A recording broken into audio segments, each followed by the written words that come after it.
పెద్దనా పరిపాలన ఎలా ఉంది పెద్దనా? పరిపాలన ఇప్పటికి బాగానే ఉంది. జగన్ అన్న ఎక్కిన కాడ నుంచి పరిపాలన ఎట్లా చేయాలంటే అట్లా చేస్తుండ్రు.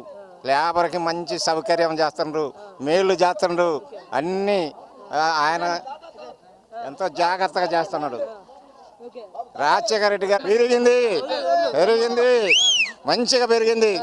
నువ్వేదో చెప్పు. పవన్ కళ్యాణ్ చంద్రబాబు జగన్ ఓడిపించేదాకా నిద్ర పవన్ కళ్యాణ్ చంద్రబాబు ఇద్దరు నిద్రపోవటమే అంతే, ఏం లేదు. గెలుస్తారు కన్ఫర్మ్ గా. ఏం లేదు. ఎన్ని సీట్లు అనుకుంటున్నాను? ఎన్ని సీట్లు మళ్ళీ ఎప్పుడన్నా వస్తాడు జగన్ అన్న, ఏ పర్వాలేదు.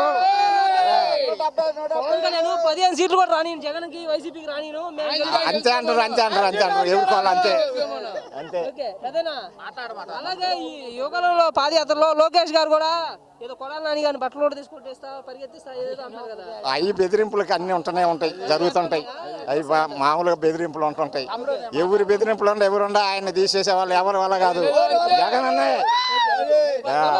అలాగే నువ్వు గత పరిపాలన చూసావు, గత 5 సంవత్సరాలు అప్పుడు ఎలా ఉంది, ఇప్పుడు ఈ 5 సంవత్సరాలు ఎలా ఉంది? ఈ 5 సంవత్సరాలల్లా జగన్ అన్న చేయాల్సిన మేలు వరకు ఎవరికి ఎట్లా చేయాలన్నా పొజిషన్గా చేసుకొచ్చిండు చాలు. అలాగే ఈ పథకాలు అయితే ఇస్తున్నారు కదా 4-5, ఇంతవరకు రాజధాని కట్టలేదు. 5 సంవత్సరాలు అయిపోయింది. రాజధాని కట్టలేదంటే రాజధానికి ఇంకా ఉంది, టైం ఉంది రాజధానికి టైం ఉంది. 3 అన్నాడు, 3 ఇటు మీద వేస్తాడు. ఒక్కడ కట్టాలంటే కుదరలే. రాజధానికి చాలా తేడా ఉందిలే. ఓకే, అయితే